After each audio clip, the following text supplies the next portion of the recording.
How the piano pushed its predecessor, the harpsichord, out of the spotlight and into near obscurity. For about 2 centuries, the harpsichord was the reigning keyboard instrument of Europe, doing its one job with tremendous conviction and absolutely no flexibility, plucking strings like a tiny, obsessive assassin at exactly the same volume every single time, whether you tickled the key or slammed it like you owed the instrument money. Bach could play forte, Bach could play piano, the dynamic markings, not yet the instrument, and the harpsichord would respond to both with a polite shrug in string form.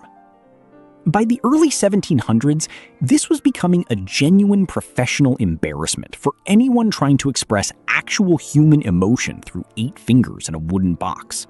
Enter Bartolomeo Cristofori, an Italian harpsichord maker in Florence, who around 1700 apparently looked at his life's work and thought, what if instead of plucking, we just hit it?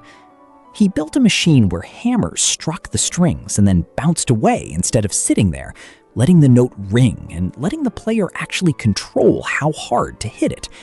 He called his creation Gravicembalo col piano e forte, a harpsichord with quiet and loud, which we mercifully shortened to pianoforte, and then, because nobody has time for 4 syllables, just piano. Somewhere, a marketing department wept with joy. For decades, almost nobody cared.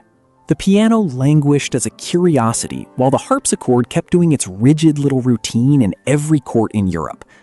Then Mozart got his hands on one. Then Beethoven got his hands on one and immediately wanted it louder, bigger, and angrier. And piano manufacturers spent the next 50 years frantically reinforcing the frame with iron so the strings could be tightened without the whole instrument exploding mid-sonata.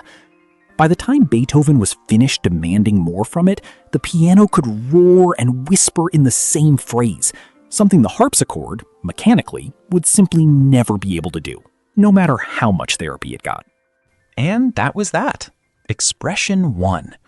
The harpsichord retired gracefully to Baroque specialists and museum corners, and the piano became the default keyboard of human feeling, a job it has now held for roughly 300 years without a single day off.